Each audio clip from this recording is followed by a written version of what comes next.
नमस्कार, सत श्री अकाल, आदाब। मेरे चैनल पर आपका स्वागत है। मेरा नाम कुबेर है। Thank you for joining in. आपका बहुत बहुत स्वागत है। चूंकि ये मेरा पहला वीडियो है, मैं चाहता हूं कि मैं पहले उन लोगों को आगाह करूं जो स्कैम्स में और फ्रॉड्स के चक्कर में फंस जाते हैं।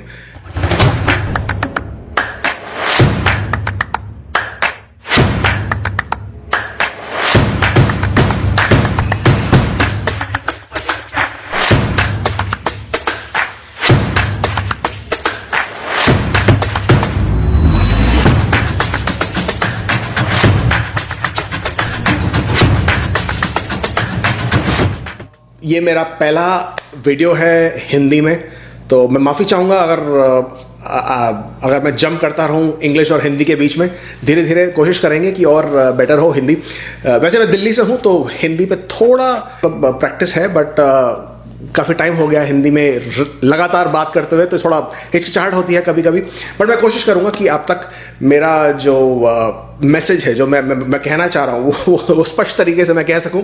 ये बहुत ही कॉमन एक बात हो गई है कि रोज़ाना अखबार खोलेंगे, रोज़ाना टीवी देखेंगे, या रोज़ाना आप अलग अलग सोशल मीडिया पे देखेंगे, फेसबुक पे देखेंगे, या इवन यूट्यूब पे देखेंगे, तो बहुत लोग अलग अलग तरह के एडवर्टाइजमेंट्स डालते हैं। इमिग्रेशन एजेंट्स हैं, कंसल्टेंट्स हैं, जो बहुत सारे फैले हुए हैं हर जगह पर, और हर तरह से वो आपको अपनी तरफ आकर्षित करने की कोशिश करते हैं कि ताकि आप उनके ऑफिस में जाएं, उनसे साइन अप करें, उनकी पेमेंट करें, उनकी फीस करें। तो अलग अलग तरीके से वो आपको बहलाते हैं, फुसलाते हैं। सबसे बड़ा जो मैंने एक रिसेंटली देखा था, उसमें ये लिखा था कि 6 महीने के अंदर पीआर मिलेगा।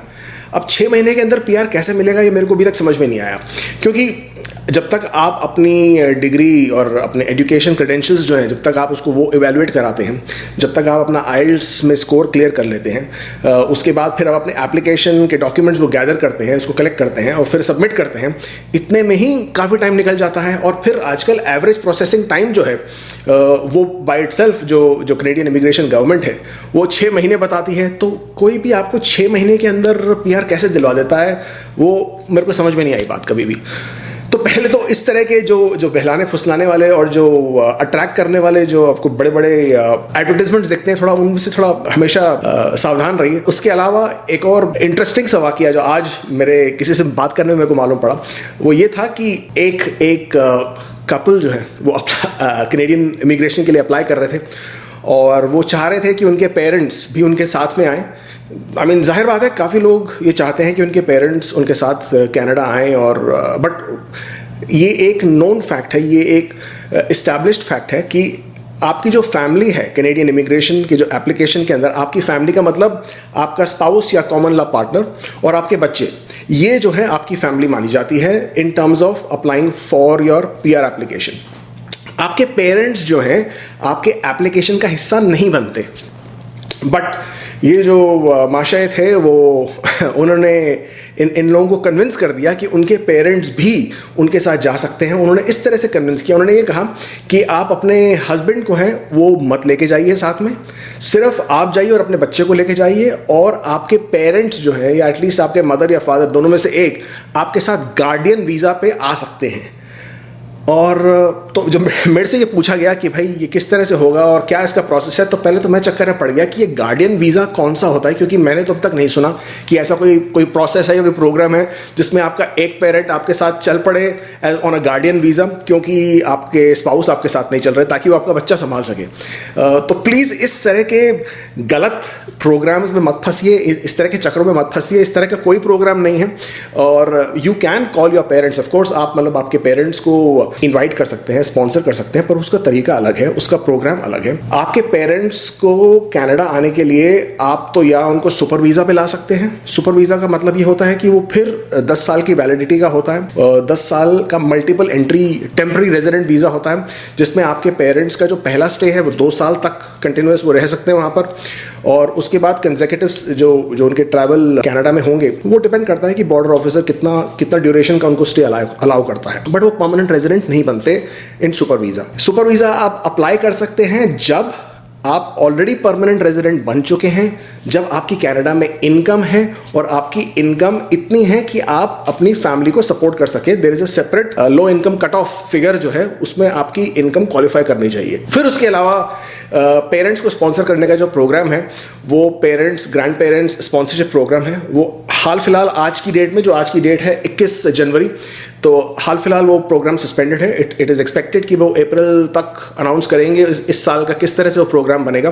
बट उसके लिए आपके पास 3 साल की इनकम डॉक्यूमेंट्स होने चाहिए और आपको 3 साल तक की जो इनकम है वो क्वालिफाई करनी चाहिए जितनी रिक्वायरमेंट है कैनेडियन गवर्नमेंट की। उसके बाद आप अप्लाई कर सकते हैं अपने पेरेंट्स ग्रैंड पेरेंट्स की स्पॉन्सरशिप के लिए।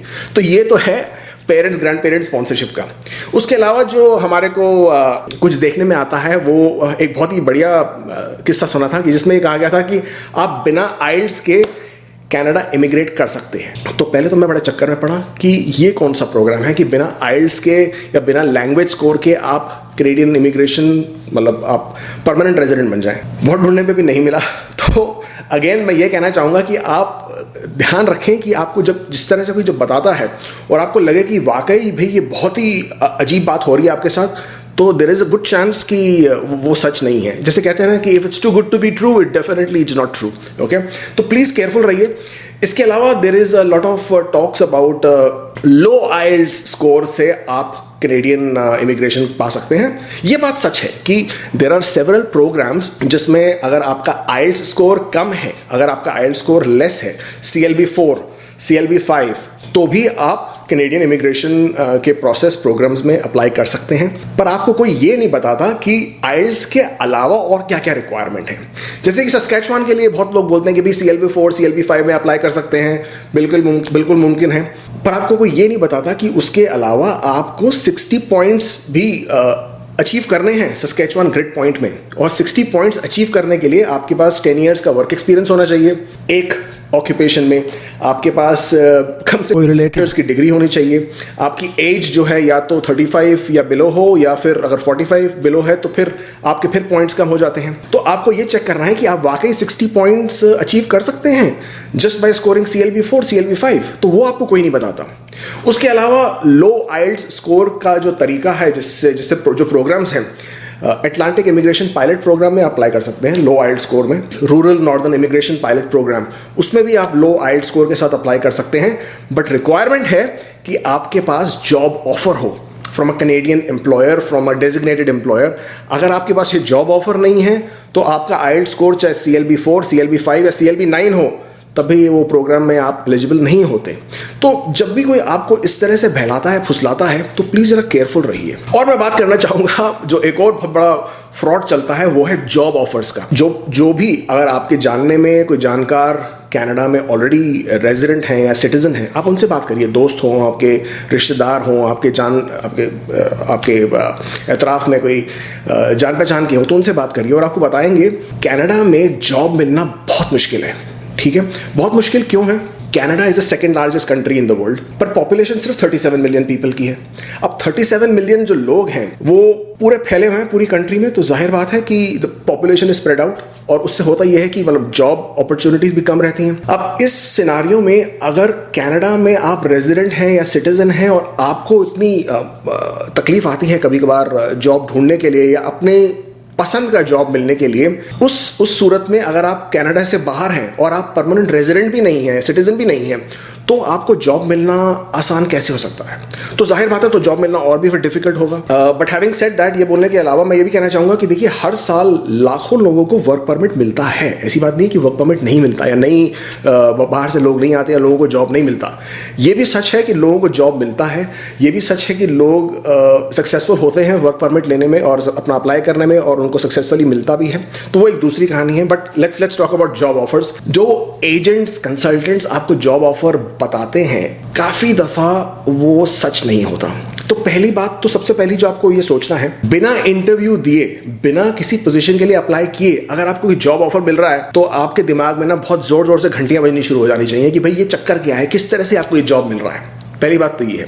दूसरी बात, अगर आपको ऐसा जॉब ऑफर मिल रहा है जिसमें सैलरी जो है 70,000, 80,000, $100,000 की सैलरी दिखाई जा रही है या बताई जा रही है, तो again you have to be very very careful, क्योंकि आप कोई कैनेडियन एक्सपीरियंस नहीं है, आपने कभी कनाडा में काम नहीं किया, आपके पास कैनेडियन एजुकेशन नहीं है, उसके बावजूद एक एम्प्लॉयर बिना आपका इंटरव्यू लिए आपको $1 लाख सालाना सैलरी ऑफर कर रहा है, तो ये मतलब बहुत ही अजीब सी बात हो जाएगी, क्योंकि कनाडा में रहते हुए काफ़ी लोगों को उस तरह की सैलरी नहीं मिल पाती है। So again alarm bells should start ringing. अगर आपको ये बताया जाए कि भाई आपको जो एम्प्लॉयर है वो एयर टिकट भी दे रहा है, अकोमोडेशन भी दे रहा है, मंथली सैलरी भी आपको हाई दे रहा है, आपके बच्चों की स्कूल की फ़ीस भी भर रहा है, आपको बहुत सारे और एडिशनल बेनिफिट्स भी दे रहा है, फिर again alarm bell should start ringing. क्योंकि पहली बात तो ये कि बच्चों की स्कूल की फ़ीस जो है वो गवर्नमेंट की तरफ से वो फ्री है, तो एम्प्लॉयर तो आपको देगा नहीं।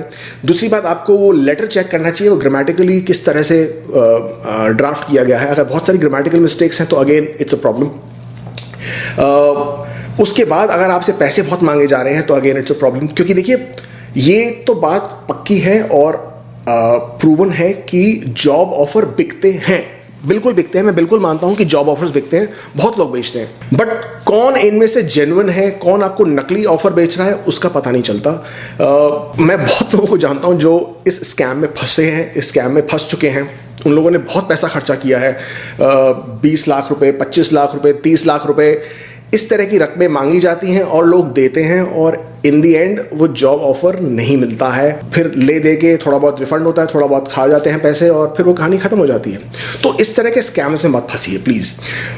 अगर आपको कोई जॉब ऑफर मिल रहा है तो प्लीज़ एम्प्लॉयर से डायरेक्ट बात करिए, ठीक है। एम्प्लॉयर की गूगल पे जाके, ऑनलाइन जाके उनकी वेबसाइट ढूंढिए, उनका टेलीफोन नंबर ढूंढिए, उनको डायरेक्ट ईमेल कांटेक्ट करिए, उनसे कंफर्म करिए कि वो आपको जॉब ऑफर दे रहे हैं कि नहीं दे रहे हैं। इसी तरह के काफ़ी सारे स्कैम्स और जॉब ऑफर्स जो हैं ऑनलाइन आपको ऑटोमेटिकली आ जाते हैं आपके ईमेल में।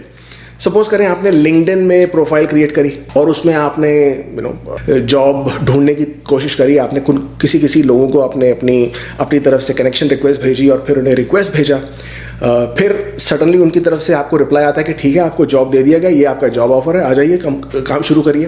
तो अगेन बी वेरी केयरफुल। काफ़ी सारे लोग ये बोलते हैं कि पैसे आप बाद में दीजिए, ठीक है। अब पैसे बाद में दीजिए का मतलब यह है कि पहले आपसे कहेंगे कि भाई आपको जॉब ऑफर मिल गया, अब आप मेडिकल करवाइए, तो इसको बोलते हैं मेडिकल स्कैम। अब मेडिकल में क्या कराएंगे, आपसे 10,000 20,000 रुपए का मेडिकल करवा लेंगे, और मेडिकल करवाने के बाद आपसे थोड़ी दिनों के बाद कहेंगे कि आपका तो जो प्रोसेस है वो रिजेक्ट हो गया, तो आपका तो हुआ ही नहीं, और हमने आपसे पैसे लिए नहीं तो हमने आपको पैसे रिफंड करने नहीं। पर आप ये भूल गए कि आपने 15-20 हज़ार जो है मेडिकल में खर्चा कर दिया।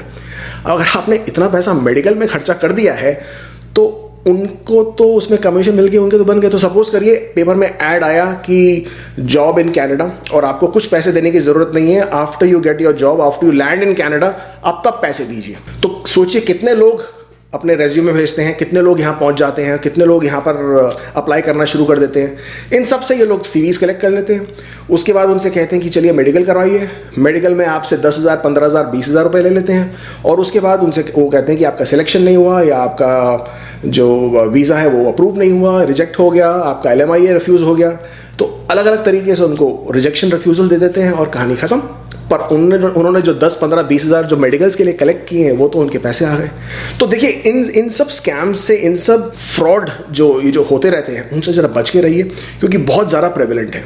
मैं यही कहना चाहूँगा कि देखिए जब भी आप ये करने निकलें, जब भी आप अपना प्लान बनाएं कैनेडियन इमिग्रेशन का, सबसे पहले तो आप CIC की जो वेबसाइट है, immigration refugee citizenship Canada, IRCC की जो वेबसाइट है, ऑफिशियल वेबसाइट, उस पर जाएं, उस पर देखें कि क्या प्रोग्राम है, क्या प्रोसेस है, किस तरह से आप एलिजिबल होते हैं, किस तरह से आप अप्लाई कर सकते हैं।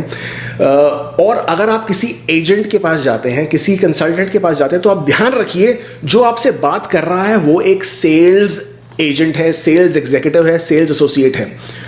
उसको पैसे तब तक नहीं मिलते जब तक वो आपसे पैसे कंपनी में जमा नहीं करवा देता। मतलब कि उनका कमीशन बना हुआ है, उनका वो कोटा पे काम करते हैं, टारगेट है उनका, सेल्स टारगेट है। तो अगर वो आपको कन्विंस नहीं कर पाते कि आप उस कंपनी के साथ अपना कैनेडियन इमिग्रेशन प्रोसेस स्टार्ट करें, तो उनको तो कुछ मिलने वाला नहीं। तो they will tell you anything, कुछ भी बताएंगे आपको, कुछ भी कहेंगे कि नहीं हाँ आपकी उम्र 50 साल की है, हाँ आप एलिजिबल हैं, आपकी उम्र 35 साल की है पर आपका IELTS स्कोर बहुत कम है, आपको फिर भी एलिजिबल बताएंगे। आपके पास वर्क एक्सपीरियंस सिर्फ 1 साल का है, 35 साल की उम्र है, बैचलर्स डिग्री है, IELTS स्कोर बहुत कम है, फिर भी आपको एलिजिबल बताएंगे। आपको बोलेंगे एल्बर्टा में आपका करवा देंगे, आपको ओंटारियो में करवा देंगे। करवा कैसे देंगे? क्या उनके इमिग्रेशन में क्या उनके रिश्तेदार बैठे हैं जो स्टैंप करके आपका वीजा करवा देंगे? कैसे करवाएंगे? आप कहते हैं ना, वो एक ऐड आता है, उसको कहते हैं कि जागो ग्राहक जागो।